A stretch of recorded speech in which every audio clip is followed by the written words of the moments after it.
are terrified of scare attractions but you still want to enjoy spooky season, then this video may just be for you, as I share my top tips to overcome your fear of scare attractions this spooky season. If you're heading to any theme parks for this spooky season, the first tip would be to try out any spooky attractions within the park, such as the Curse at Alton Manor. Nemesis Subterra did have actors at the end, and also the Haunting at Drake Manor is another fabulous one. Parks do offer fantastic events such as Scarefest, and Scarefest has Trick or Treat Town, which is a family-friendly maze, but it'll get you used to some jumps. And then my other tip would be to try out the free scare zones within, obviously, these parks, such as Dark Hollow, we have Burial Grounds, and also you have a couple at Fort Park as well. I'd say these are a really good starter because they're not as intense as some of the main mazes, but it will still get you used to the feeling of obviously what it would be like potentially in a maze. Obviously you get used to the jumps and people jumping out at you, and also just the kind of feeling of being watched and stuff, but these ones aren't as intense as some of the main mazes, for example. As I mentioned a little earlier, these are free and are included in your admissions ticket, so take advantage of them if you are wanting to get into scare zones and just scare mazes in general. And then I'd say if you're okay with this, maybe try one of the main mazes within the theme park, like at Fort Park or Alton Towers, as again that'll be more intense than the scare zones, but obviously it's still on the tamer level,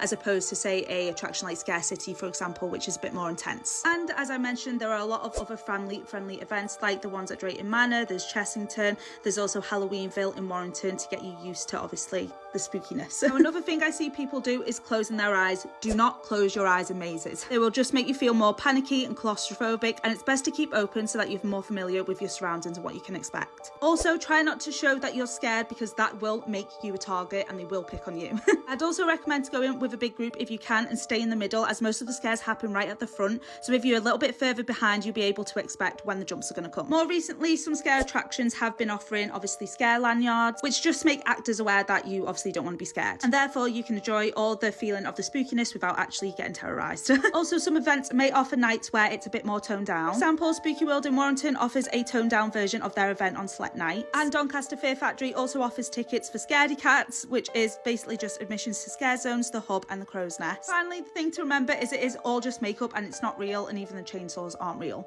And if you're a weirdo like me, just pretend you're in a horror film and you're getting chased. But yeah, hopefully these tips do help you overcome your fear.